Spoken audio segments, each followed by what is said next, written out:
Bonjour, une petite vidéo sur un thème d'actualité qui m'est particulièrement cher. Je veux parler de l'incarcération d'Hervé Ryssen, notamment au moment où nous célébrons ces fêtes de la Nativité et de la Nouvelle Année. Je voudrais avoir une pensée toute particulière pour lui et sa famille. Hervé est en prison depuis le vendredi 18 septembre. Le fonctionnaire du consistoire Dupond-Moretti, défenseur inconditionnel des crapules et des voyous, a envoyé le talentueux écrivain derrière les barreaux pour 17 mois. C'est dans la centrale surpeuplée de Fleury-Mérogis, véritable coupe-gorge carcérale, où règne la diversité la plus criminogène, qu'il doit purger plusieurs peines pour des condamnations prononcées entre 2017 et 2020. Que reproche le pouvoir à Hervé Ryssen? D'avoir égorgé, volé, violé, tué, torturé? Non, bien sûr. Il n'a jamais arraché le moindre poil de barbe d'un rabbin, ni détourné un centime de l'épargne d'un retraité. Non.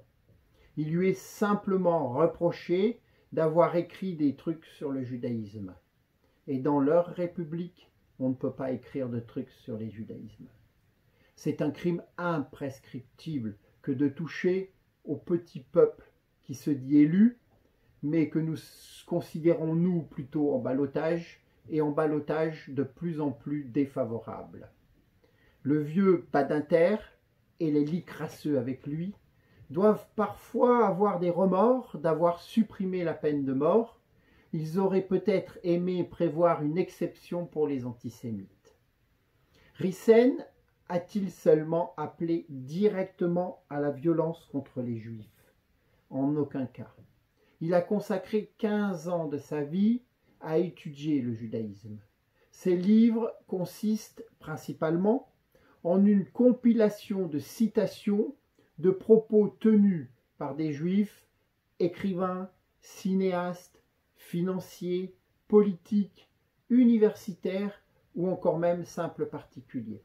Ces citations sont entrecoupées d'analyses sobres de l'auteur, tentant de démêler une parenté commune à la pensée de ces personnalités diverses, provenant de pays ou d'époques très différents. Le résultat est accablant. Ryssen a démontré nettement que la pensée juive, par-delà les frontières ou les âges, travaille à effacer les identités nationales pour créer un État mondial dont la capitale serait Jérusalem.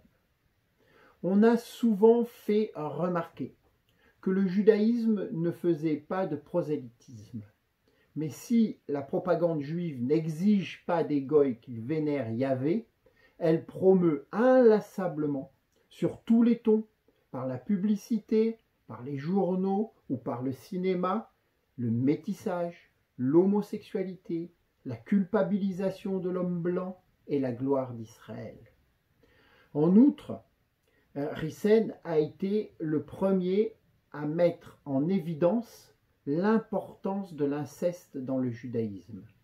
Cette pratique est théoriquement proscrite dans l'Ancien Testament, mais les pharisiens avec le Talmud, les adeptes de Jacob Frank et de Sabbatai Tzvi ont parfois prôné des règles qui renversaient les interdits bibliques pour s'adapter aux intérêts juifs du moment ou aux mœurs du gourou.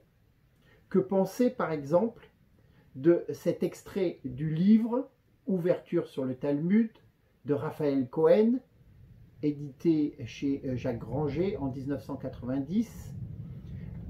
Je cite: « Rêver que l'on fait l'amour avec sa sœur est rattaché à l'une des 36 unions interdites, l'inceste le plus réprouvé peut-être.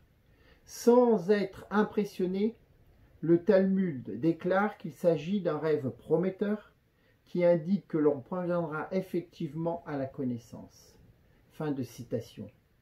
L'inceste ou le rêve prometteur, donc, ce n'est pas Ryssen qui le dit. Le grand spécialiste aussi de la Bible, Jean Soler, a aussi émis l'hypothèse dans la loi de Moïse que l'interdit de mélanger la viande et le lait, qui conduit un juif aussi peu pratiquant que Zemmour à avoir 2 frigos, 2 vaisselles, etc., etc., avait pour origine la peur, je cite, d'un inceste culinaire, le lait représentant symboliquement la mère du chevreau. Bref, il y a quelque chose qui ne tourne pas rond. Jean Solaire est mort en 2019. On ne peut que regretter que ces 2 grands spécialistes goy du judaïsme n'aient pu prendre connaissance de leurs travaux respectifs.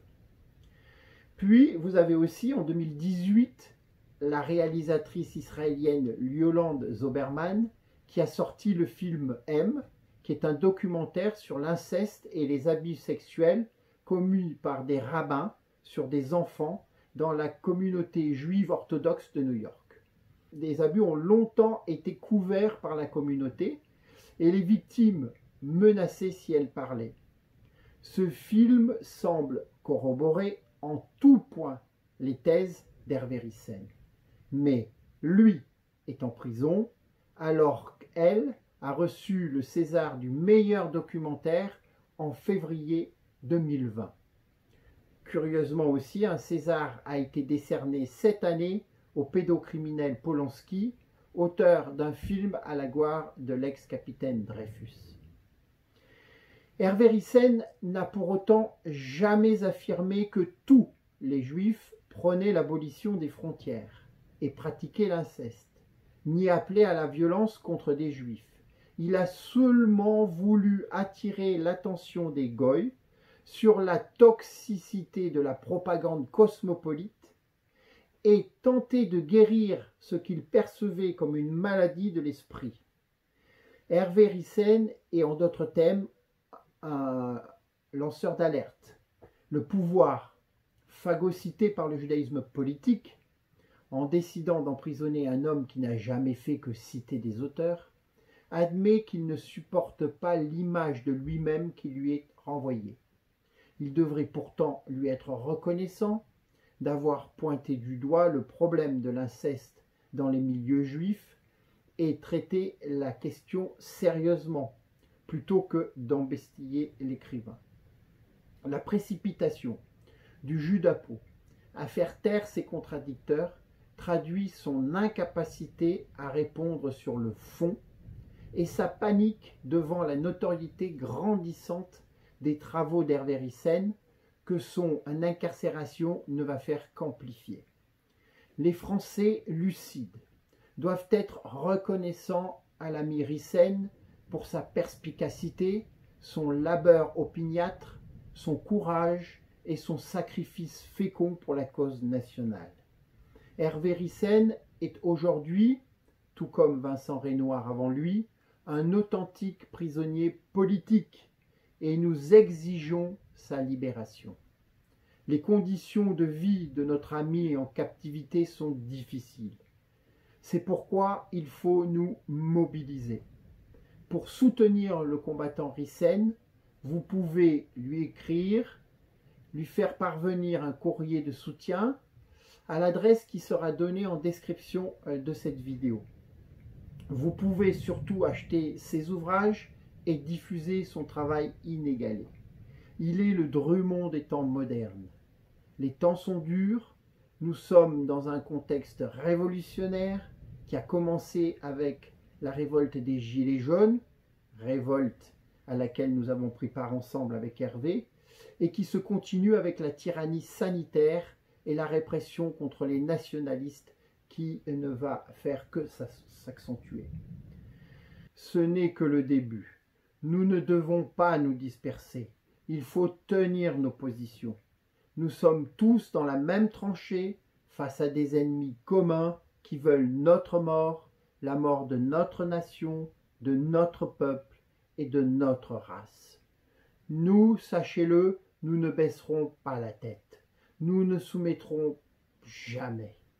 En conclusion, je vous exhorte à vous mobiliser et je vous dis en avant la victoire, maître chez nous.